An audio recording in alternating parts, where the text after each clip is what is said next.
I love how Daddy Josh changes the stream color as soon as we get started. As soon as we start, it goes red in here. Do we even remember how to do this? Hello, everybody. Happy first Dork Discourse in a long, hot freaking minute. In about a month. Yeah, as I was typing out tonight's description for the video, I was like, holy smokes, it has been a little bit of an unintentional month-long hiatus, so thank y'all for showing up and showing out after we dipped off the channel for a hot second. All the OGs are still here. You guys haven't left us. Thank you, guys. Alice is here. Sean, Charlie, Stanley, Sal, Daddy Josh. Who else was up in here? I know I saw some others. Yeah, new name. Daniel Berry Sports Highlights. Yeah. Thank you for being here. Epic Dude. Welcome, Danny. Lord Fowl is up in here in the early gang. I think I saw Daniel. Jerry. I think I saw Jerry as well. Yes, up early there. Simply Everything was up in the early squad too. So thank you guys for showing up and showing out. Yes. It's good to be back. It's been a hot minute. It's been far too long. And Roth just joined as well. Let's go. Let's get it. What's up, Roth? Welcome, welcome.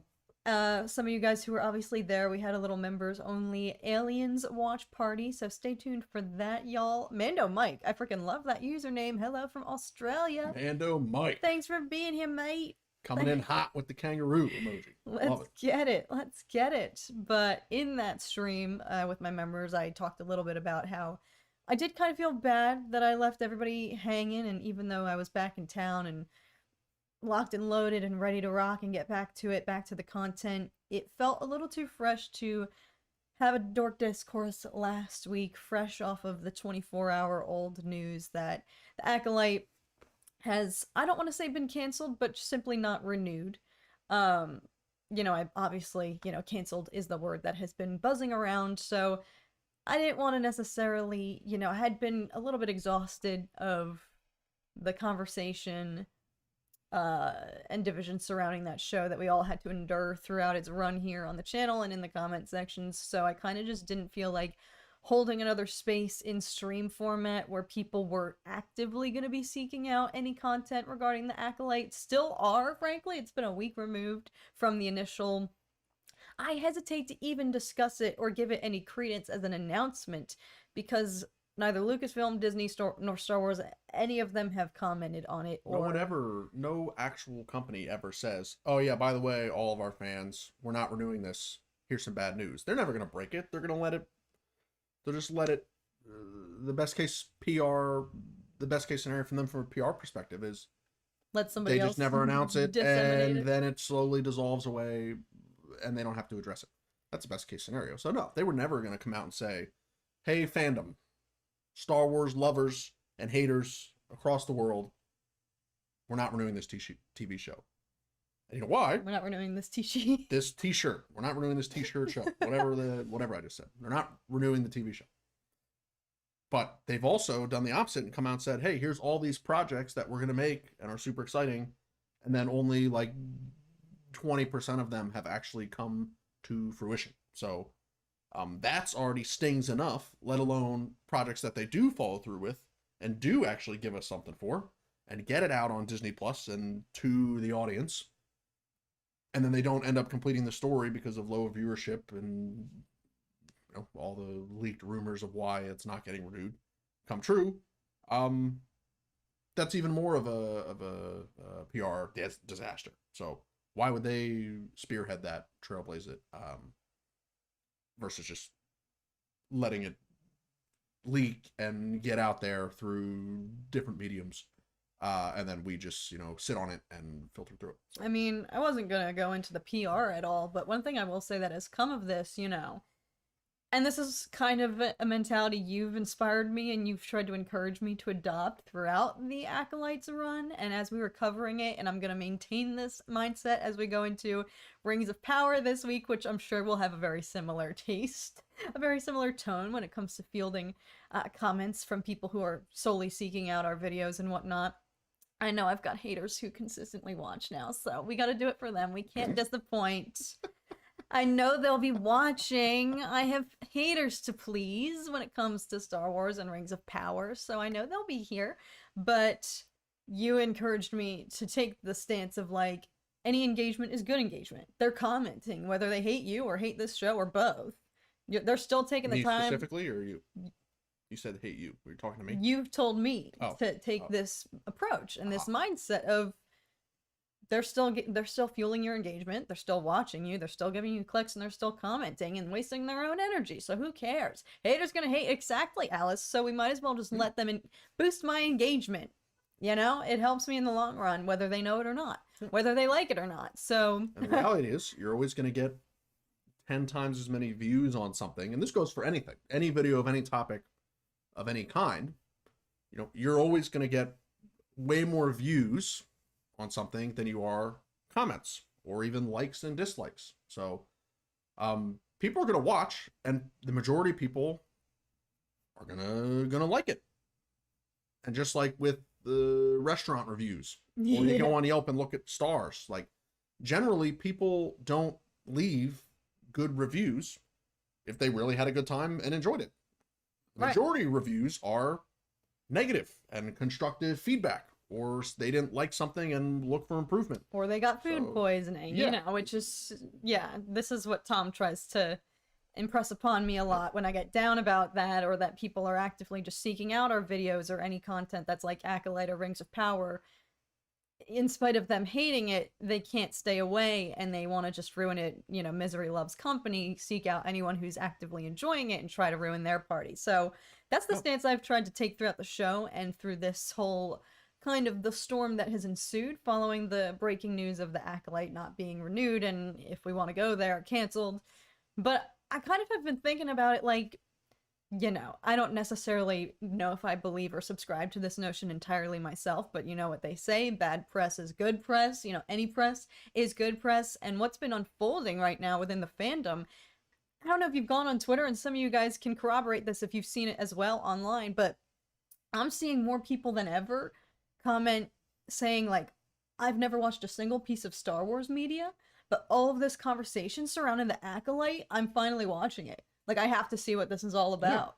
Yeah. Like, it's if anything, it has helped spurn newfound interest of, look at how passionately these people are, you know, advocating for this show, and saddened by its cancellation. And, you know, of course, vice versa, for the people who really didn't like the show, they're elated by this news.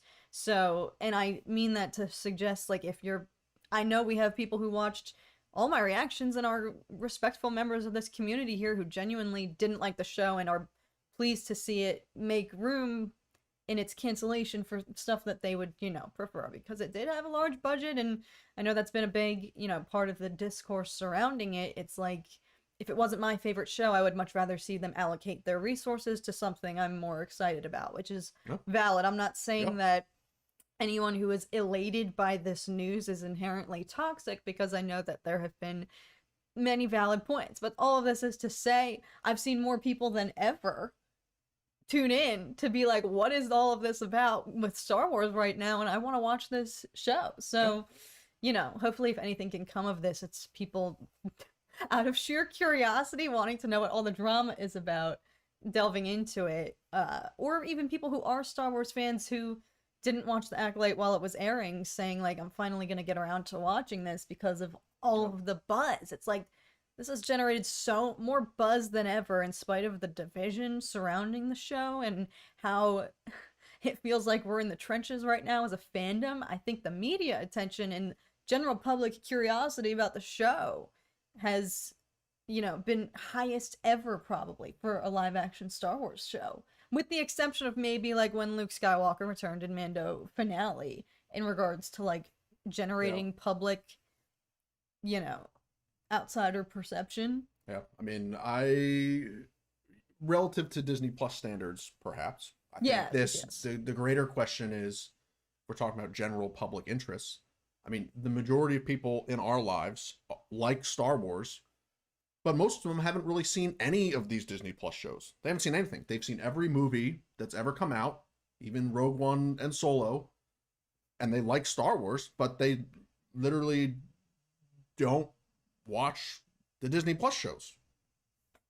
They just don't. So I think these shows are, as much as they can, trying to cater for a general wider audience, but I think the reality is people don't want to commit to paying on a monthly basis for these Star Wars shows. And especially if they see that basically everything they put out doesn't get renewed for a second season except for Mandalorian so far. We know Ahsoka season 2 is coming. We know Andor season 2 is coming, but they're not here yet. So who knows? Who knows? Until they're here, they're not here. And so I think that the real casual Star Wars fan viewer, at least from just polling the people in our lives that are not as anywhere near as dedicated to Star Wars as we are, they haven't seen all these shows, or even if they have, they've only seen an episode or two and then never finished it or whatnot. So it's like I think they've reached the cap of how much general audience they're going to be able to rope into committing to Disney Plus just to watch one of these shows. And then obviously seeing things get canceled left and right, and the majority of the commentary online is negative for the most part. That's even less motivation to go in and watch it. But also in terms of the viewer of your channel and the audience that you're catering to, I think you've also got to think that, everybody here, think about potentially all of the YouTube channels, the other channels that you might watch. There might be channels you watch where you've watched for years, but like you've never left a single comment, never joined a live stream and actually chatted something in the live stream. But you have an investment in that channel and you love that channel, the content they put out, you support them, but the creator of that channel might not have any idea who you are because you don't leave a comment or leave a chat. And I'm not saying that that's a bad thing, because I do that all the time. That's how I am with every person I'm subscribed literally to. Same here. I rarely leave comments because I'm more of a casual YouTube watcher, obviously, except for this channel, and the majority of YouTube time for us is dedicated to this channel and McBots. So but yeah, like even for there's probably a good chunk of people watching the stream right now who have watched a ton of your videos, who have never commented, never chatted in the chat, but love your content and love the stuff that you put out and are supportive of everything that you're doing. So I think the majority of the audience in the YouTube space is of that category. And so catering and realizing that, yeah, I might never have any type of recognition of who the majority of the viewers are. But the fact that there's viewers means that people enjoy what you're putting out. So to try to relate this to what you're saying, if I think this is relating, you're suggesting, the obvious, which is the loudest voices can be some of the most hateful.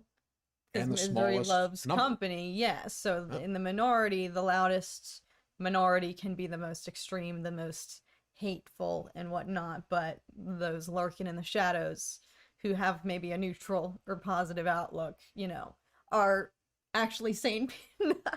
Not that they're actually sane, but they value and understand, their precious time and aren't going to give themselves carpal tunnel for no reason necessarily going on. Right I'm not saying that not commenting is a bad thing. You're taking it the wrong way. I'm saying YouTube is I'm a not space where you insinuating can, it's a bad thing. Someone like me, I'll watch a YouTube video, enjoy it, but I won't necessarily leave a comment. Yeah, I never said that you're insinuating that it's a bad thing. I'm saying, yes, it's easy to gravitate towards and fixate on the hate comments, which, for example, when I reflect on Rings of Power last season, that's all I remember, except for one comment. I wish I could remember who this username was, but there was one comment from somebody very genuinely, innocently saying, like, thank you so much for making these reactions. You're like the only person I've seen reacting and being positive about this show and relating to how I feel. So, like, yes, I'm not saying that you didn't listen to anything that I just said. I'm not saying, oh, if you're not commenting, you're not being supportive. It's like, no, the hate campaigns and the people who are out to make it their life's mission in spite of allegedly hating this show so much will dedicate so much more of their energy to trying to comment on every single video. People who don't even know me or watch our videos, you'll see when the Rings of Power videos come out this week, just wait, y'all. We're gonna have people showing up that clearly have don't even watch my reactions. Will not even come to watch the video. Will come to solely comment on it that this show is garbage and I'm not a real Tolkien fan if I like it. And it's a copy and paste that they do on anyone, you know. So it's not even a sign of like, you know, it's just, yeah, the loudest voices can sometimes come from the smallest, you know. Yeah, that's probably 10 people, but a reaction video, let's say, gets 10,000 views. That's 10 people. That's less than 1% of total viewership of the video. And the vast majority of the people are going to click on that video because they want to see someone's emotions and their reaction while they're watching it, and listen to commentary. Just hearing someone talk about the show and the episode, which people go to watch reaction videos because they want to see how people react to something they enjoy, unless it is intentionally something popular that people are going to watch the reaction video for in hopes that they make fun of it. One outstanding example would be the Avatar live action movie, which is a hugely popular movie reaction where people will likely go to, because that is unanimously talked down on. But I mean, the reality, people, is the vast majority of people who are going to watch a YouTube video are going because they're interested and they want to hear what that person has to say or what the video is supposed to tell you about. But then, yeah, there's always going to be some small minority who has an extreme view in the negative direction. But all of this is to say, yes, I know that there was probably more, the largest spectrum we've had on this channel in regards to variations of opinions when it comes to the Acolyte. And a lot of you had voiced, you know, felt free to voice, like, I usually agree with you, but I completely, you know, my take differs from yours. So all this is to say, and I've constantly tried to reiterate, that if you in this community did not like the Acolyte for valid reasons, you're not lumped in with the haters that we are referring to. This is not about you. It's about, you know, other voices that aren't diehard members of this community like you guys are, who aren't doing it respectfully. So yeah, so that is all to say, you know, I don't want you to feel like you can't comment. You know, some of you guys have been, I want to go back, we've glossed over a lot, but you know, feel free to sound off however you felt about, you know, the Acolyte. And it's, I don't want to say cancel it. This is the one reason, and we can move on from this, but the one reason I hesitate to continue using that word is it simply wasn't renewed. And unlike Andor, which was pitched and contracted as a 2-season done deal, you know, it's just like any of these other shows like Boba Fett, Kenobi, maybe not exactly like Kenobi, which was, I think, the most concrete, like, this is solely a limited series with no expectation to go further. But none of those other shows that are up in limbo, like Boba Fett, you know, you don't see that kind of rhetoric, that narrative, oh, Boba Fett was canceled. It's specifically about this show. But again, to put a positive spin on it, if anything, it has sparked this outcry to, you know, the petition to renew it. And again, all these people... Did you sign that? I signed it. You did? Yeah, I signed it. Nice. No. It's about to hit like 50,000 signatures. It was at 40 when I signed it. So nice. Holy smokes. Yeah, it's gaining so much traction to the point that it's garnering public interest from people who have never watched Star Wars in their lives. So, so yeah, I was feeling way more down last week, hence why we didn't stream. But I'm feeling, you know, some good has come of this, if even at the very least it's drawn public attention to Star Wars and sparked larger conversations about how we as the fan base have to interact with each other on a better scale. Sal says, as a person who respectfully did not like Kenobi, Acolyte, and the latest season of Mando, after Andor, I'm done with Star Wars. I'm kind of not, I'm tired of mediocrity writing. I can't read. Mediocre writing and storytelling, in my opinion. Sorry, I just butchered that. That's fair. And if I'm being completely honest with you guys, this news about the Acolyte, I just internally shut down. I shared this with my members. I was just like, and I guess I'll share it as a blanket statement because it's, you know, a segue into a transition you'll see on the channel. Star Wars is always going to be the core I will cover every Star Wars show. Can't wait for Skeleton Crew. We can actually talk about that if we want, because we haven't talked about it since the trailer came out, but I'm more excited than ever to, as much as I love Star Wars, pivot to other things that aren't necessarily clouded by such a divisive, fan base. And that's also my fault for, like, the pro and con of being a content creator and networking and engaging in the online fandom. If you want to grow, means you have to see the bad with the good, the ugly sides of it as well. So, that's an inevitable part of being interactive with the larger fandom as a content creator, to see how people are feeling. But like Rings of Power's coming up, I'm still gonna be making my reactions, even if it's for that one person who likes the show with me. But well, see, you're in the wrong mindset, because the vast majority of your audience is in that mindset. It's the one person who's going crazy in the comments. There was more than one person last even time. If it's 10 people. My mods can attest to the fact that we were working overtime. I'm just saying, that's the one that your brain goes to is that is the huge minority. No, but so as human beings, the driver we are programmed to inevitably gravitate towards negativity. Oh. The negative comments will always get it more of a trigger out of you, just like the people who try to capitalize on the negativity surrounding Rings of Power or Acolyte.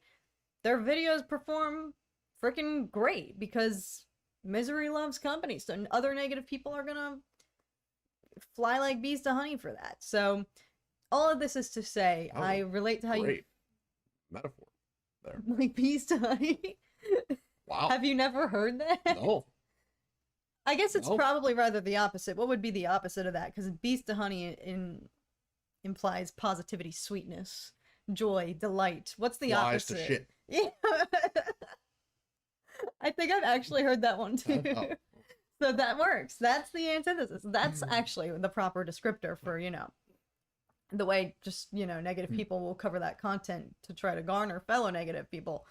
But, all this is to say, this is the main reason we didn't stream last week, and why I've been hesitant to even talk about it, because frankly, the news about the Acolyte and the vibe in the fandom right now, I've felt more down about it than ever. And all this is to say, Star Wars is always going to be the core here, but I'm feeling more inspired and motivated than ever to branch out to new things. So some of you guys might have seen, my members obviously saw it. We did a members only watch party this weekend to Aliens, which is going to feel very random because we watched Alien in a member only watch party 2 years ago at this point. So don't feel like, Catherine, you missed the very first movie in that franchise, but there will be an Aliens, the sequel reaction, coming out soon. But that's just kind of the tip of an iceberg that I want to explore. Some of you guys watched my Universal vlog that dropped today, and I mentioned in the description of that one that I've never seen the Mummy movies. Or can somebody clarify for me, by the way? Some of you guys were alluding to the fact in the comments there's original ones that weren't the Brendan Fraser ones from the 90s. I don't know. I didn't know. I thought the Brendan Fraser ones were the only one. Could somebody enlighten me? But I've never seen those movies, or like Jurassic Park. I've seen Jurassic World, although not even the sequel to that one, actually. But I've never seen the original Jurassic Park. So there's so much other stuff that I've been feeling inspired to check out. But we're, of course, going to still stick to all of our OG stuff. But there's lots of new shows in the pipeline this year that I think I'll probably react to, including the new Dune Prophecy series coming out on HBO Max. Shoot, I forgot to watch the trailer for the War of the Rohirrim. Did you watch it? No. I was going to say, when's it coming out? Somebody the who's trailer's watched already it. out for War of the Rohirrim. I know, but that show. Oh. Can somebody attest to when that's coming out? So yeah, there's lots of new stuff in the pipeline, and I'm feeling the Penguin. Should I react to that? Probably. I would.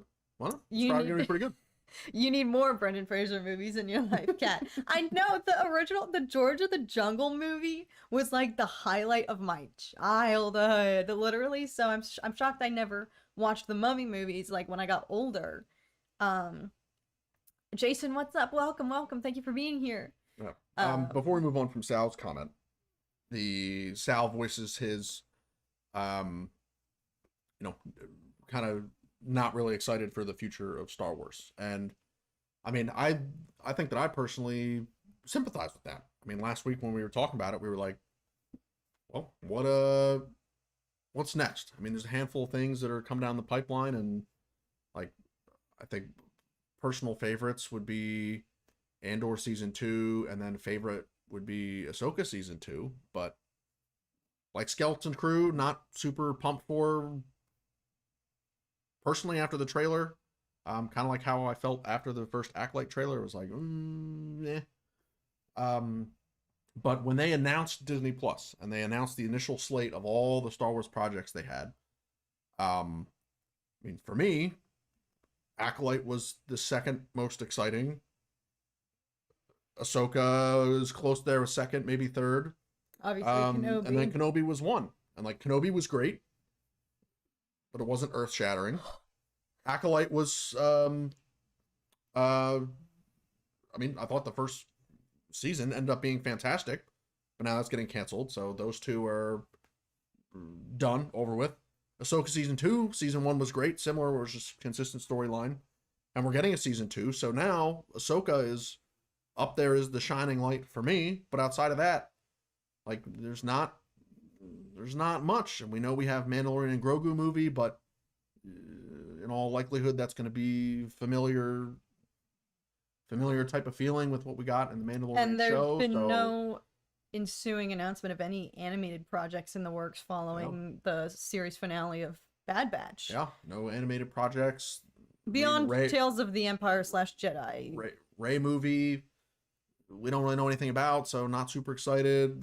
Origin story for the Jedi, James Mangold movie, don't really know anything about, so not really excited. So like it's very I mean, I kind of feel what you're saying, Sal, where it's like it's not like what we don't really know what the future's going to be. I mean, we know Mandalorian and Grogu are presumably here to stay.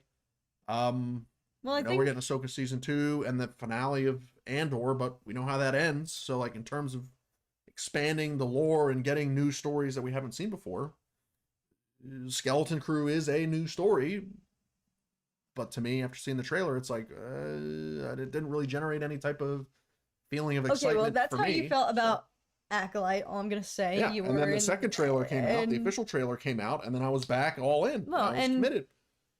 Start to finish, you've said publicly that it was like your favorite of the Star Wars shows. So, I think what we have to look forward to is finally going back to theaters. I think that will have to be the trade. We've been in like the Disney Plus era right now, which you guys know I've been enjoying.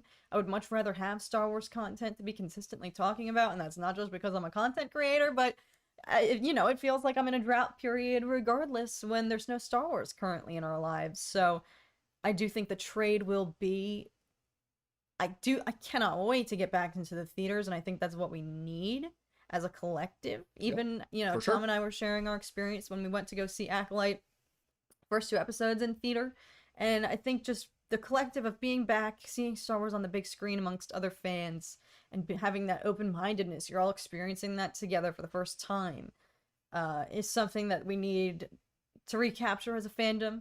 And so even if the trade-off is, okay, we might have to start waiting longer periods between the film releases or whatnot, theatrical releases, with less Disney Plus, releases, I think there's a new wave coming as the brakes are about to be pumped. So, what the heck is happening? Also, with my ads right now. Sorry, one sec. Did you see that? It just said ads are going to be inserted, and it's inserting. Skip that. I don't know what the flip's going on. Listen, it's not me, y'all. I'm sorry. If we want to monetize the streams at all, YouTube inevitably has started to run mid-roll ads on live streams, which I know is was not previously a thing until like this year. But I feel like it's been, I picked the conservative rating, and it's been like running ads this whole dang time, so I apologize. Yeah, Before launches every... No, but this time it launched, it said, all right, running ads in 5, 4, 3, 2, 1, ads running, and then immediately started again saying running ads in 5, 4, 3. So, apologies for that. We have some super chats we're going to address. They don't care about that. What we have some super chats. Is Danny! Danny. Thank you, Danny, so much for being here and for your very generous super chat. As always, my friend, we never take it for granted. Please believe me. We appreciate you so much. I hope everyone is doing well. Just a reminder, even Greek/Hebrew/Japanese mythology took thousands of years to develop. Star Wars is less than 100 years old. It makes sense that the myth has periods of tough development. Well said. Oh. That's such a good point to make, and also it just gets you thinking, like, what's gonna happen, 50 years from now, the state of Star Wars? Could you imagine the plethora of content that there will be? Here we are saying we're so starved of a Star Wars theatrical release right now, but 50 years from now, there could be 30 new Star Wars films, within the rest of our lifetime. So, good way to paint it, Danny. Good way to have hope. And Matthew Brown, thank you so much, my Shout out, friend. Matthew. Appreciate it. How'd you guys enjoy the Sonic 3 trailer? Keanu Reeves' voice was the perfect choice for Shadow, and this movie is going to be much darker. To be honest, I have not watched any of the Sonic movies. Have you? No. So I'm so sorry that I cannot sound off on that. But I did know. I had seen on the interwebs that Keanu Reeves was playing the villain. Is that the antagonist, the Shadow? Shadow, yeah. So maybe isn't Sonic the character, like, they dropped his live action appearance and then he got a makeover? The first one, yeah. Yes. Yeah. That was like Jim Carrey is Dr. Eggman. Yeah. I've heard those movies are actually great. We've got Tom's brethren in the chat. Cowboys fan 92. Welcome. Honored to have you here.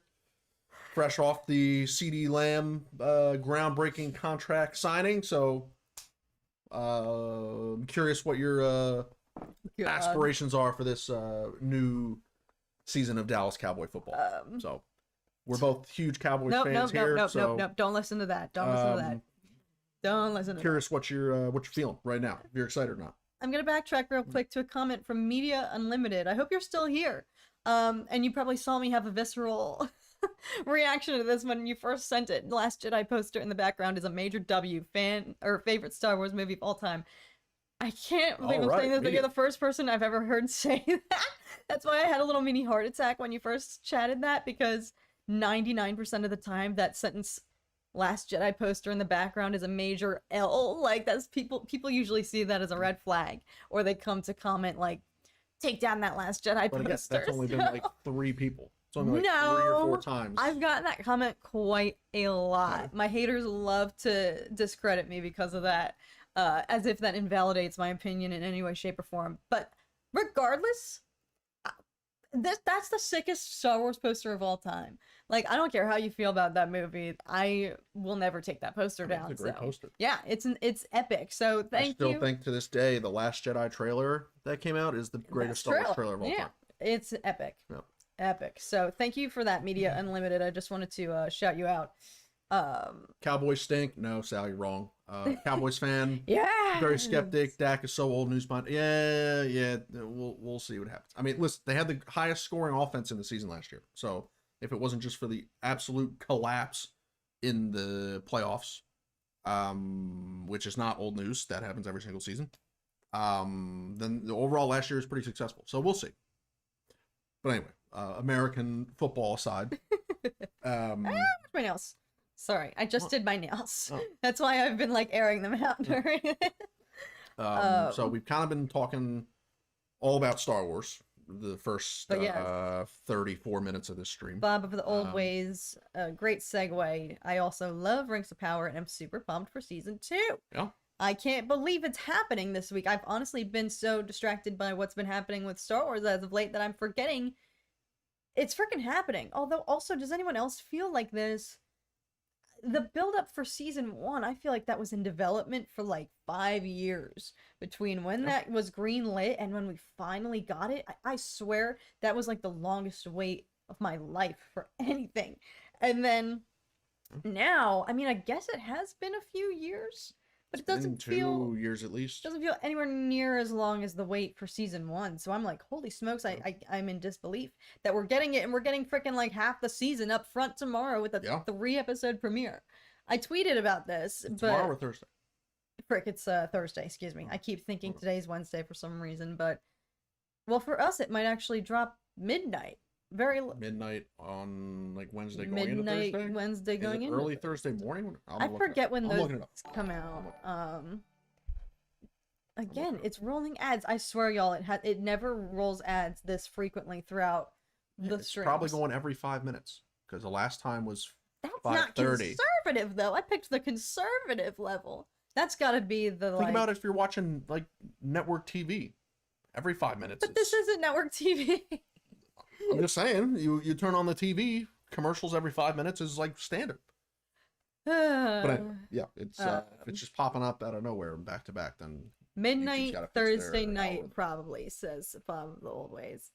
Alice, yes, is this news? I'm sorry, what? 3-episode premiere? Oh my god, you've made my life, Cat. Yes, according to a release schedule that I saw on Twitter, they are doing a triple episode release, so like 3 hours worth. It is. It's midnight Pacific time. So it is tomorrow night at like 29th. Midnight. Yeah. There's no way. Yep. I can't be up till 3 a.m. It is. I'm not gonna do that. Tomorrow night at midnight Pacific time. I'm not gonna 3 a.m. Eastern on Thursday. For those of us on the East Coast of the United States and everywhere in between, 1 a.m., 2 a.m. Eastern. I will not Mountain be Central. doing that. Yeah. But I expect reactions, of course. So that's gonna be exciting. But this is, I can't. This whole new model of the 2-episode premiere, I think, is fine, especially for an 8-episode run, because then you still have 6 weeks left. But the first 3 episodes, and then it's only like 5 episodes after it. Like, I don't know. I feel like that's gonna go by so fast. It's like that's almost freaking half the season in an 8-episode show to drop it all at once. We're gonna go back. It's a perfect segue back to the greater conversation about TV, where the risk of TV is that you get financial commitment from network executives to run this season. But if you don't wrap it up and then you don't get renewed for a second season, your audience is left with a feeling of disappointment and anger because the entire story is not told and they're never going to get the opportunity to see it all the way through to fruition, which is a big problem in entertainment as a whole with the streaming realm. Versus a movie, you know you're paying money and you're going to go sit in that movie theater seat and you're going to get a nice beginning, middle, end, and you're going to leave the theater with some level of satisfaction. And if it's going to be some huge, massive cliffhanger, because of the financial cost it takes to make a movie, you are way more likely to have some type of foreknowledge that you're going to get a sequel movie versus a TV show where it's way easier for them to justify not renewing. So Rings of Power, now we were just talking about whole seasons of the show, but episode to episode with TV, there's a chance you watch an episode and you're not going to get a nice resolution at the end of the episode. So you could wait a week, you sit down for an hour, you watch it, and then you're like, well, I don't feel like really anything happened. Rings of Power especially, though, not that nothing happened throughout the episodes, because they were long. I'll give them that. You know, unlike Star Wars, where for some reason they only have 30 to 40-minute episodes in the live action, sometimes not even that much, and you really feel like, oh, I gotta wait another week now. Rings of Power, I would feel fulfilled because they were long, but they ended on major cliffhangers. The Rings of Power. So that would be like the agonizing part of those weeks. Yeah, but at least within the season, you end on a cliffhanger. You know you're getting another episode next week to fill that void. Yeah.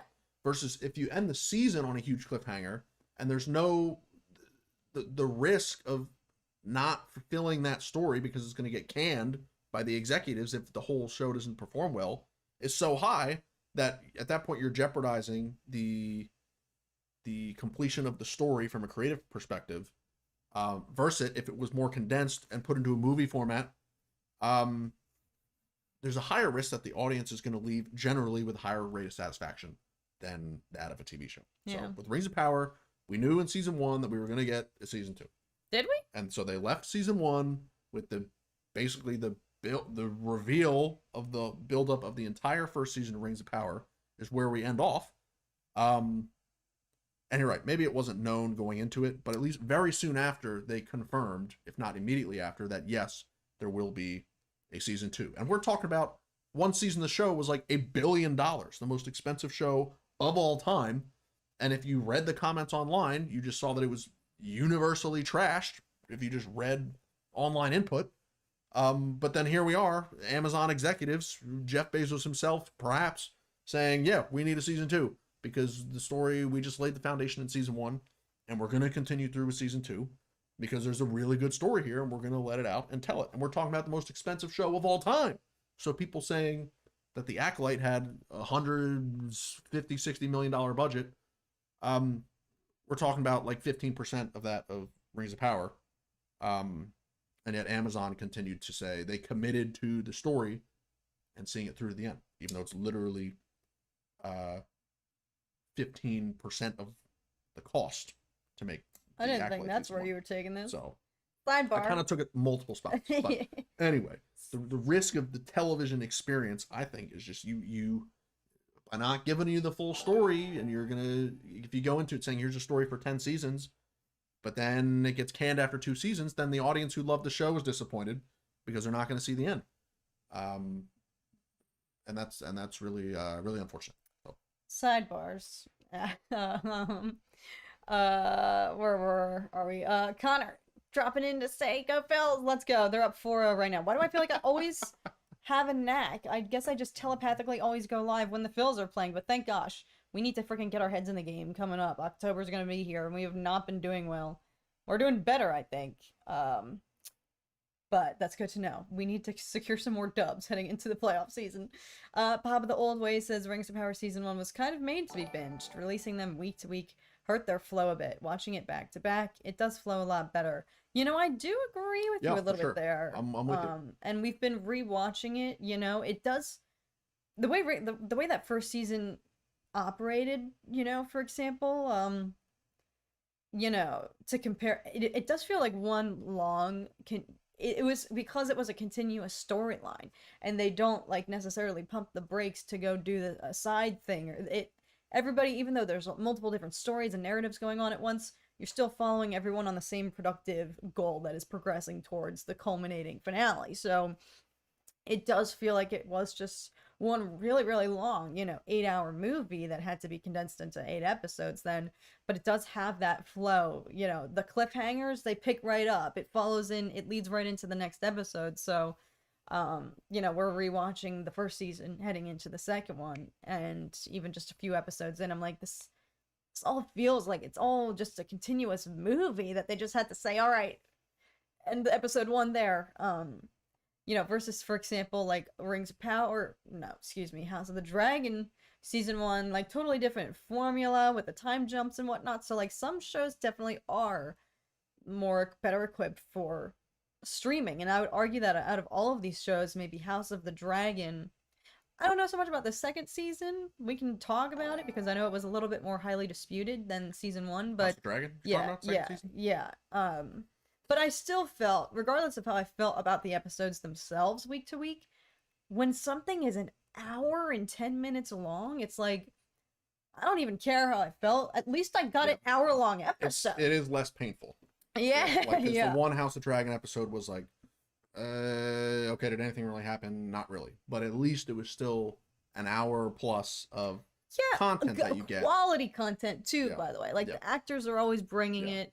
I always think dialogue's amazing. Yeah. Like, even if it's a slower week. Some people in my, like, difference with Star Wars, a lot of my friends and family and whatnot do avidly watch, you know, like House of Dragon and stuff.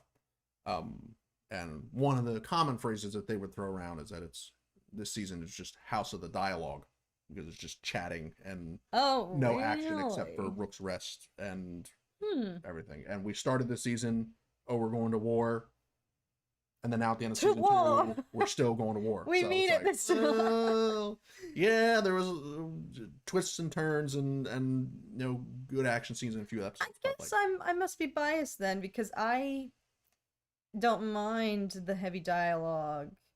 I am really curious to rewatch Game of Thrones, because it does feel way more steeped in that, way more dialogue heavy. Game of Thrones, I think you're bouncing around a lot more. Way more characters. Yeah, a lot more characters. Yeah, different scenes, different locations. So I do feel like because it's all condensed to this familial drama for House of the Dragon, I must be biased coming from the acting standpoint though, because the scenes, I feel like the actors do a good job of creating tension with their performances that isn't maybe necessarily inherently there in the script. It's just a conversation between two characters, and even though nothing's happening, I will say the final, finale spoilers, the final episode confrontation between Alicent and Rhaenyra, two characters I never thought would maybe actually see each other again, and then it's a solid, it's a 5+ minute long scene, and sure, nothing is actively happening, but the way the two of them brought a foundation for the war, when we get the war, the foundation is laid, and it's fantastic. Some people could argue, they're like, oh, they just talked the whole time and nothing happened. There was no action. They didn't do anything. But just the two of them talking, I was on the edge of my freaking seat, and that's a credit to their performances. So maybe that's why I'm biased, because I think the acting is always consistently amazing in Game of Thrones. It's one of the things you can always count on with the quality of that show. So, I think it also, the difference between House of Dragon season 1 and this season is that pretty much this whole season Daemon was off having nightmares and not really doing anything. Versus not season being 1, a power player. Daemon was the primary source of the incredible action scenes for season 1. So it's probably another oh shoot thing that hurt it. I missed this from Danny again. Danny. Thank you so much. This one's for Tom. Random thought. Tom, how do you do... You scrolled away when I was reading. How do you do math so fast? How do I do math so fast? Danny, a wizard never reveals his secrets. In case y'all don't know, Tom is a rocket scientist by profession. So, he has to know math. Where I slack... Or, okay, just ruin the secret. That's fine. In the logic department, Tom makes up for. I carry the creativity in this household. He knows how to calculate the tip at the on the bill at the end of the night. Oh shoot! No yes. Game of Thrones spoilers, please. I'm only on season 2. Okay, we will not say anything, Cowboys fans. Shoot, sorry. We were purely talking House of Dragon. I'm happy to hear that you are watching that show. Game of Thrones is so much better than I had given it credit for being in terms of existing. Yeah, that show. I'm happy to hear that you're watching it. Continue to report back to us, please. I honestly want to rewatch it, to balance out House of the Dragon. And again, we always go back to this. I feel like it's a consecutively running argument, but one that has also come up in discussion about the Acolyte as well. Things, if you don't have the patience to let something play out over time, obviously, yes, this season 2 for House of the Dragon is proving to be set up for what is the carnage that's about to ensue. And sure, in the grand scheme of the show, is this going to be the best season? Maybe not, but can't speak too soon. House of Dragon, or are we back to Rings of Power? House of the Dragon. Okay. House of the Dragon. Right. Okay. I said that. Well, because we started on Rings of Power, and then we went to House of the Dragon. We've been segueing. We've been segueing. Trying to keep straight but where we are. It still has... obviously our conversation now is going to be wildly different from when the show is officially wrapped up. Similarly to the way we talk about Game of Thrones, which, no spoilers, is a highly contested, overall run of that show in the larger grand scheme of things. But that's, something people have been voicing about the Acolyte in the discourse following its lack of renewal. I'm finding every way possible to say... How many ways can you say canceled without actually saying it? But the lack of a, renewal for season 2, Tom and I had been, very steadfast, very much campaigning and advocating for the fact that we felt personally like the series finale planted the seeds for something so much larger. And, one of you guys did comment something saying, maybe we should be holding the onus on writers to not necessarily end a screenplay that way if you don't have the certainty maybe that you're getting. That's totally true. Someone left a comment earlier that hit that nail on the head from Retro, who has I can't tell what the profile pic is, but Retro. Moral of the story is writers stop setting things up for second season that haven't been commissioned. And Retro, I think that hits it on the head. Like, there's a way to tease the future, but not sacrifice having a satisfying conclusion to the season that you were given the green light to go ahead and write, produce, execute, and release. So, like the Acolyte, the biggest thing, if two characters didn't show up at the very end of the season finale of the Acolyte, it would probably be a much different story. If it was just the story of May had wrapped up and the story of Osha had wrapped up, and yeah, there's some tease of what the future will hold, but all in all, that was it, then I think we'd be having a different story. But with the two characters they introduced, that anybody who watched the shows knows which two characters I'm talking about, the fact that they introduced them and tied the May, Osha, Soul storyline to them takes the future implications of that story to a whole nother level. And that whole nother level matches the level of the Star Wars saga story, which is the greatest Jedi of all time, and the most mysterious, only other Sith referenced in the Star Wars movie saga timeline. If you take it to that level, when you don't have a commitment for season 2, I mean, serious ballsy play there by the writing team. And ultimately, the risk is, if it doesn't get renewed, and your attempt to cliffhang to increase interest and viewership and the potential for a second season, and it doesn't pay off, then the people who love the show just get really disappointed. So it sucks. Yeah, I don't know where. I do think that's entirely valid, and perhaps that's where we should be shifting the conversation. The responsibility on you as the writer. Don't leave things open-ended if there is no certainty that you can finish it. As an artistic person myself, I'm inclined to defend, creators, artists. Writing is an art that you should be allowed to, write or make whatever you want within the confines that you're given, even if it teases something for the end. And I would say that's not necessarily such a bold thing to do in the Star Wars universe and franchise in particular, because even if there's no guarantee that you'll be able to continue it on the big screen, this is a franchise where there's books, there's comics, there's graphic novels, there's I would say nothing necessarily wrong if you want to plant seeds, even if you don't have that guarantee, the certainty that you yourself can carry the torch to the end. Like, we're getting comics. I don't think that they are a sequel. They don't follow in the time. Obviously they don't, because they're about, I think, Jecki and Yord, right? Or what comics did they announce? At Comics? Yes, I think at They announced D23 comics? they announced, or rather a book. Somebody help back me up on this, because I'm spreading fake news right now. I'm spreading some I misinformation. don't know. I haven't I think there's seen going to that. be a book with like Jecki and Yord, I think. Brian mentioned there could be they should finish it with a YA novel or two. Yeah, I feel like the one that they announced at D23, somebody back me up on this. I swear that they already announced that it would be a, obviously earlier story set with Yord and Jecki at the helm. Or for obvious reasons. if they want to focus on the big name characters that they dropped at the end, they could turn it into a standalone Darth Plagueis film. Well, shoot. Like, they could do that. They could take it and then literally say, okay, now this is the main character. Yoda is the main antagonist. And then Venestra and May and Osha are all just minor side characters. But the true plot thread now is going to be showing Palpatine, Plagueis's dark side abilities and training methods and all of that good stuff, learning to create life from midichlorians. And then Yoda trying to counteract that through Venestra and her weavings there. So you can literally now make the primary story about the people you teased.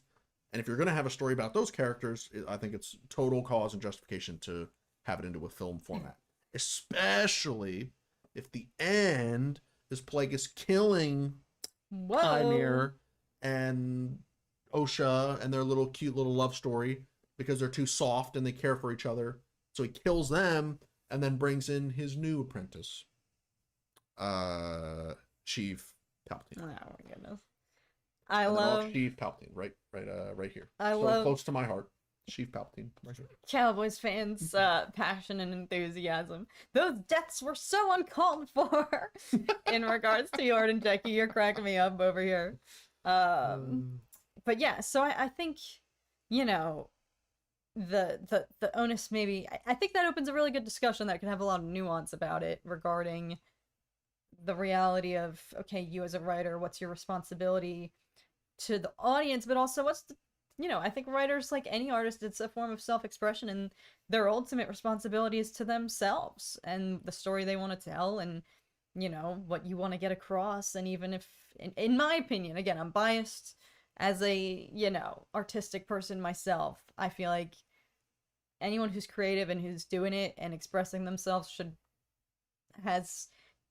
not have to feel the responsibility to the corporate element of it. Okay, like, all right, I only get one season. How can I tell my story in just that time frame? No, the corporate piece is, okay, here's the constraints of the problem that you're trying to solve.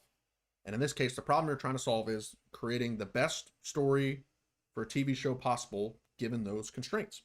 And if the constraints at the time are one season, and you mess around with leaving a cliffhanger at the end of that season, then you're really being aggressive with your decision making, given the corporate constraints that have been laid out in front of you of one season. Everything is a problem, even in a creative space. Everything has bounds, everything has requirements, everything has limitations and constraints. And so everybody, whether you're a writer or a producer or someone in a technical field, every problem that you're tasked with solving has constraints that you have to play within. And so the most conservative approach is, okay, we have one season, so let's not do any foreshadowing. Let's not leave any loose threads. Let's tie up every single thing in one season. But then arguably that's too conservative, because then if it does get renewed for a season 2, then what are you going to do? Right? You've got to create plot threads for the future out of thin air that weren't laid. The foundation was not laid in that first season, so you have to get creative, kind of like Korra. For example, season 1 of Korra is a perfect beginning, middle, end. There's not really any open storylines. No, it's perfect. And then you go to season 2, and then it's something completely new, because it was the reverse. They didn't expect to, allegedly, they didn't expect to have a season 2. Korra, for me, still only, like, I've just approached halfway through season 3, so stay tuned. Those reactions are coming, y'all. I will finish out that show, but that show has set such a standard for me now, as I consume, in the realm of, they know how to operate when only given one season, but then once you are gifted, okay, oh, by the way, this was so great, can you add on to the story? Like, oh, for sure, shoot. So to have not necessarily, sure, maybe you could advocate for the fact that they maybe had a game plan, an idea, like, as a backup, like, okay, if we were to keep going with this is actually where we would like to take it. But for having no guarantees, no certainty of where that show and story was going to go, you would never feel like, this is so choppy from season to season, nothing correlates, it doesn't feel entwined or related at all. Like, in no way, shape, or form could you tell that they were operating without any certainty from season to season. I think with the exception of season 3 going into season 4, they knew they had those two as a conjoined to finish it out. Yeah. So, but to go from season 1, not thinking you had a season 2, and then going from season 2, not thinking you had a season 3, the way the show flows, and you would never feel like they had no game plan. They didn't know what the frick they were doing, and they somehow magically got a 3rd season, but didn't know what to do with it. Yeah. It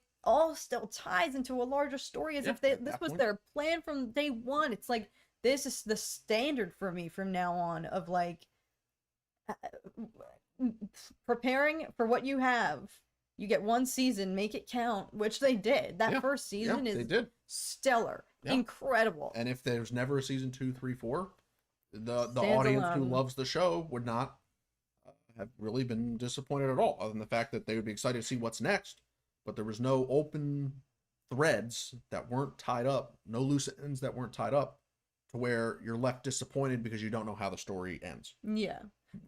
We know how it ends at the end of season 1. The one thing I'll say, though, that's different here, because I know this sounds like we're dogging on the Acolyte and the writers there for, taking liberties and just having fun with the finale, to the point that, obviously if they're not going to be able to finish the story, it planted so many seeds. I would not say that the finale ended on a cliffhanger, but it certainly ended You might disagree, but it certainly ended, in both of our opinion, as something that could totally set up a future for the show, planted so many seeds.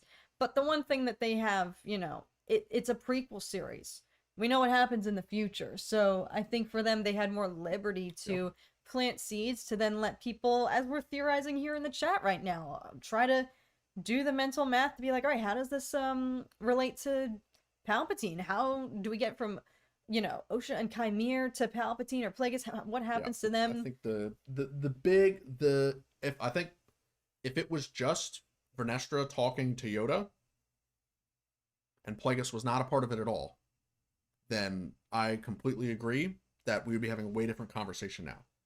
But since they used a few shots of the last episode of the first season to give the live action debut of this legendary Sith that we know of by name through Revenge of the Sith, you give us that live action debut. This is the first time we're ever seeing this person, this thing, in the flesh, in any Star Wars property outside of the novel. But it's a novel. This is the first time we're ever seeing it in Star Wars canon visual media. If you do that, if you open that box, and there's no room to explore that, then it's a way different conversation that we're having now, versus if it was just Yoda. Yeah, we know how Yoda's story ends, literally.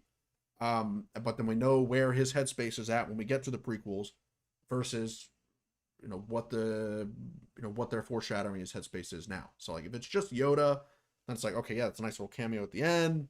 Ultimately, we know where it goes from here.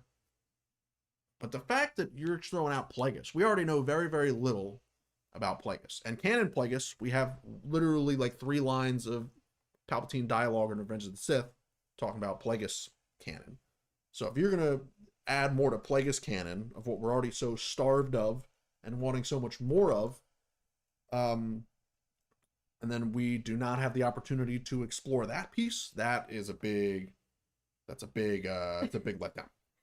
I think this has segued into, I totally forgot. It's been a hot minute since we've done Dork Discourse, so I forget that we always end on a poll. And I've been stealing the polls. Usually it was Tom's thing, but I feel like I've stolen them for the past few ones that we've done. But we can't end yet because we never finished talking about Rings of Power. And what's there to talk about? It's coming out. We haven't even talked about the second season. We've just been talking because it hasn't come out yet. We talked about the first. And frankly, season. I need to rewatch the first season. It has been 2 years. Here I am having said though, it feels like it came by in the blink of an eye, but it has been 2 years. So I need to rewatch. I frankly forget a lot of what happened in the first season because a lot went down. So we're in the midst of rewatching it. There's not much we can say other than I haven't watched. You guys might have noticed it correlated with the fact that I was out of town for a hot minute, but I didn't watch or react to any of the updated trailers or whatnot for Rings of Power. I only ever watched that first teaser for season 2, and I feel like I kind of don't want to watch it. Whatever the first one was that they came out with, the epic one, yes, was a banger. It was such a good trailer, so good, such a good trailer. Yeah, so I feel like I was pleased enough with the first teaser we got, which I think all I can comment on right now is it looks like an almost different show entirely. The tone has shifted. It looks darker, and people in my comment section were saying like, yeah, when we get to this age of Tolkien, like, shiz hits the fan. And it does get dark, so I'm hoping that trailer wasn't misleading. That first teaser, I haven't watched anything else, and I don't think I will to go into the second season here, but that first initial teaser that they dropped looked so dark and epic. So that's my hope for season 2. I think shiz has hit the fan, so now the can of worms is open. So I think the threat is so much greater. It's no more guessing game of where's Sauron, who is he, trying to make these theories about the characters or whatever. It's like, all right, he's here, he's front and center. Yep. So Sauron's front and center, which is what we have all been waiting for. So yeah, I mean, the first season, there was kind of a steady crescendo of building up the characters and the world and the lore at that time, but then ultimately building towards, okay, who is Sauron? Where's the big bad? And what is waiting for that reveal? And we get it at the very end.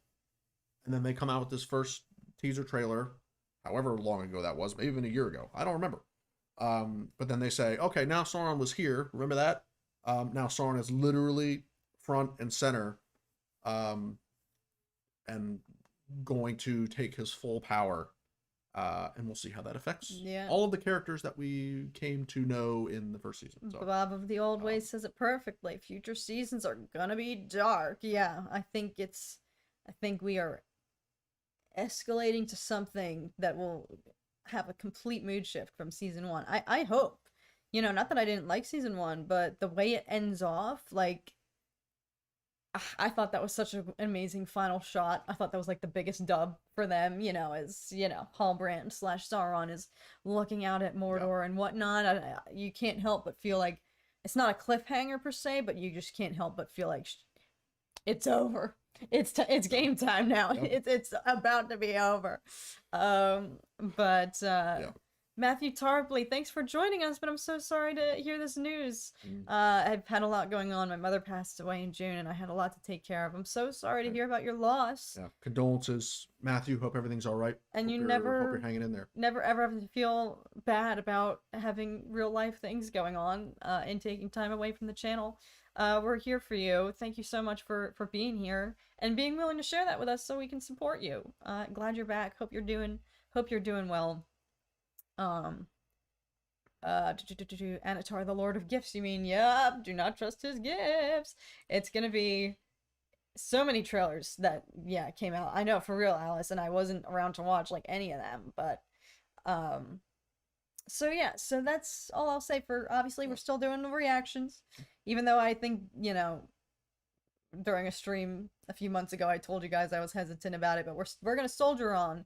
And my hope is that people who didn't like season one just stop, like, just dip off, you know. I already feel like the discourse I've seen online surrounding the show is just people voicing that they're hype for it, you know, less campaigning. I feel like, to shut it down, because it's like, all right, you're wasting your own time. So hopefully that's the energy that we'll be having on this channel, but brace yourselves, folks. But anyway, I forgot about our poll here. Will we get a Plagueis movie? Most of you guys are saying yes. I would absolutely love, I think that could be, the seed's been planted and they saw the reception to it, so I think that could be potentially in the works. Yeah, I mean, what they can do with and the Plagueis movie, but also just a Sith movie in general. I mean, people have been asking for, ever since they announced the solo standalone films, what was the #1 solo film on everybody's list? Most people's list. Darth Vader? Darth Vader. A Darth Vader solo film of him doing Darth Vader things. And what you can do, what the great thing about the Sith is that you have the rule of two. You've got the master and the apprentice. And the reality is, their whole working relationship is that the apprentice just gets bullied and gets tormented and tortured, and the master is always one step ahead. And then eventually one day, when the apprentice is one step ahead, then the master's dead, and then now the apprentice is the master, and the cycle repeats. So whether it's Plagueis being that master bully to Chimera and Osha, or whether it's Plagueis being the master bully to Palpatine, and then eventually the hero wins and Palpatine kills Plagueis, or whether it's a Sith movie about Palpatine and Maul before the Phantom Menace and him torturing Maul, or whether it's Palpatine and Dooku and him manipulating Dooku and taking advantage of Dooku, or whether it's Palpatine and Vader in between Revenge of the Sith and A New Hope, where Palpatine is literally torturing Vader and turning him into his slave, because Anakin Skywalker was a slave his entire life. So, slave to Watto, a slave to the Jedi, a slave to Palpatine, and then eventually he's no longer a slave. So a Sith movie where the apprentice is you are literally rooting for the apprentice because the master is so evil that the apprentice is less evil and you actually feel bad for him. And then it's a triumphant story of him overtaking the master. Like, yeah, it's still about two villains in the grand scheme of things, but you can narratively frame it so that the apprentice is actually the hero that the audience is rooting for. And then you can add all the good, fancy, awesome Sith violence and saber action and acrobatics and brutal force powers and all that good stuff. And you can tell a pretty good story about it. So I think that the promise of a Plagueis movie can tie into that. And whether the hero we're rooting for is Chimera and Osha carrying on from the Acolyte, or they jump forward and it's actually Palpatine. I mean, either of those, fantastic options. I think if you ask us, we're paying however much it is going to cost to go see that in the movie theater, and probably see it multiple times. That is one thing I will say, that as much as I loved The Acolyte and as much as it was the most anticipated show for me out of the entire, roll call that they announced, however many years ago that was, for the Disney Plus Star Wars themed productions, it was advertised as a story about the Sith, and in hindsight, that's not how I would describe the show to anybody. That is, Acolyte? yeah, that is one thing that I felt like it was how it was pitched, how it was presented. Of course, I think in the name of having to stay vague and having limited, verbiage you can use without giving away the inherent nature of the show or the story too much. Like, sure, surface level, there is a Sith potentially, but even he doesn't necessarily even accept or relish that title. So that's one thing I will say in hindsight, now that the show's come to a conclusion. I wouldn't necessarily allude to it as a story about the Sith. However, I think it speaks to how well an actual, and I have no problem saying this isn't a critique, like an actual movie or show that would be Sith focused. I would argue that Acolyte is not that, but something that's actually about the Sith. We got tastes of it, I think, in the Acolyte, I think they set up season 2, so that season 2 would have to be Sith well focused. Yes, but I'm just saying, episode 5, when things got darker and when people did die, and the character of Chimera in general, the juxtaposition of when he's brutally murdering people because he does not see the Jedi as human living sentient beings, and then how he can on the flip of a coin have this weird composure about him as he's manipulating Osha and whatnot. Just his character and performance in general was a taste of what I do want from an actually Sith focused show, something that is so dark. That's what I praised about that particular climax in the middle of the season for Acolyte. They weren't afraid to kill everybody off.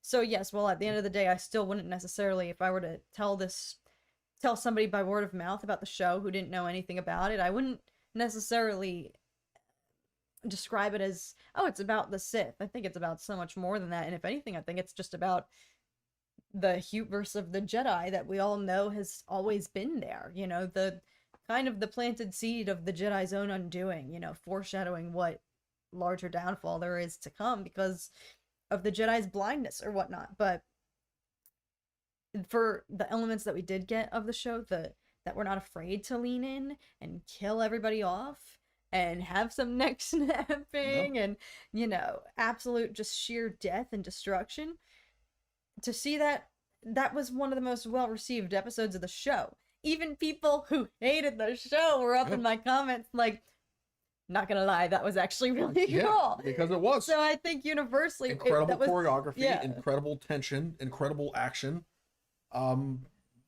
It was fantastic. It was fantastic. So I think that speaks to, like, if they were to have a full movie or show in that vein, in that tone, like, you can and you don't have to worry about character establishment if you use legacy characters for a movie, right? Like the reason, I mean, ultimately they built up Chimera and the Stranger to this character in the show, but all the complaints about story and writing were during that build-up period. So if you take a character who is universally loved, like a Vader or Palpatine, or a relatively new character that we don't know much about, and Plagueis, and you do that same type of thing, then there's a better, lower risk of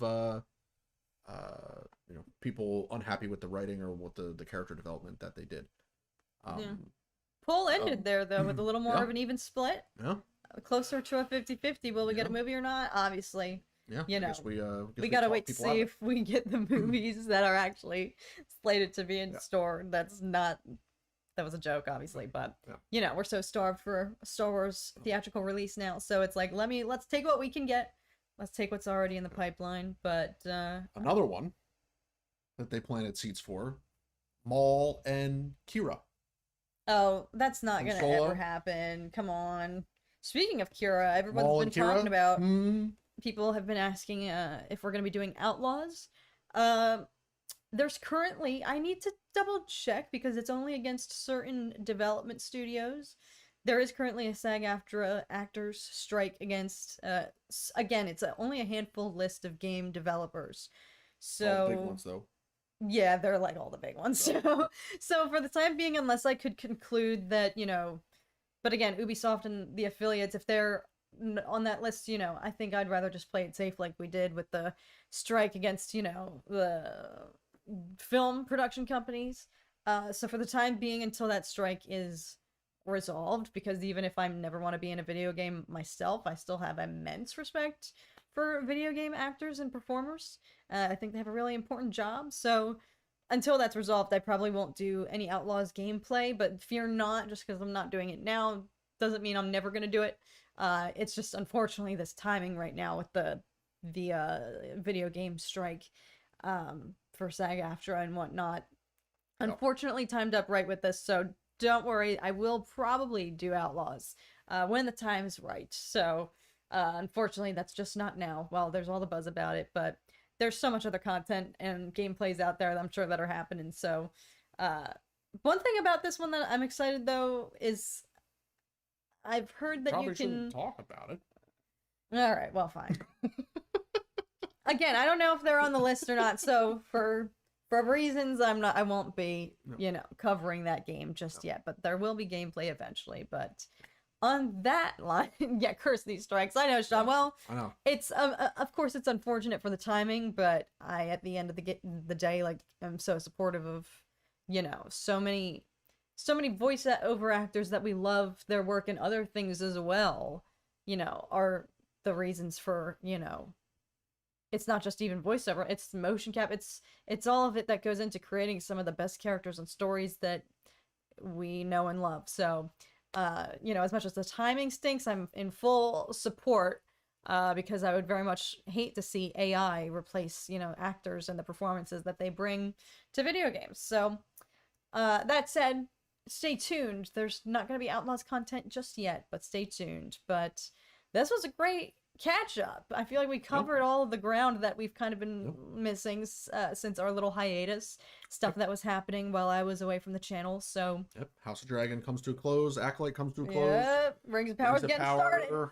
In about 24-ish hours. So. 30 hours from now. Yes. For those 24 hours and 43 minutes from now. So stay tuned, folks. We're going to be delving back into the Lord of the Rings fandom on this channel, which everybody keep your guard up. Maybe you could do a little, I don't know, maybe a little art piece. Oh my god. I already have so much on my plate. I have an Aliens reaction that I am currently editing, so stay tuned for that. That's hopefully going to be coming out before I have 3 hours worth of Rings of Power that I need to watch. It's not even like it's when it was that fall, when it was Rings of Power, House of the Dragon, and Andor. That was wild. I'm kind of glad that I can just actually enjoy Rings of Power now on its own without being like, all right, now I gotta go watch Game of Thrones, and then I gotta go watch Star Wars. So stay tuned this week, folks. That will be coming up, as well as, again, an Aliens reaction and other Korra stuff in the pipeline. So stay tuned, everybody. But thanks so much for joining. Alice Galadriel on her horse. For you, Alice, I would do it. I would. My queen. Sauron stabbing the horse. Oh. True. Sauron, Galadriel you fighting. guys know I like darker artwork, so there's definitely some dark stuff to play around with the Rings of Power. So stay tuned for that and amongst other reactions in the pipeline, folks. And of course, for the return of Dork Discourse, we're going to be staying regular, and probably, of course, the conversations are naturally going to pivot towards Rings of Power as that's going to be out. But even if that's not your thing, I'm sure we'll be talking about other stuff as well. So we barely touched on Skeleton Crew today, so that's something we can continue to talk about and whatnot. And both of us realized that we haven't watched Visions Season 2 yet. So, you know what? Maybe we'll do that And I was gonna just maybe film reactions to it, but I kind of just want to watch it now at this point to feel something. So stay tuned. Maybe we'll talk about that in a very, very delayed fashion. But until all that, thanks for showing up, guys. So many of you guys showed up and showed out today, even though it's been way too long, and we don't deserve your friendship after dipping off for like a month. But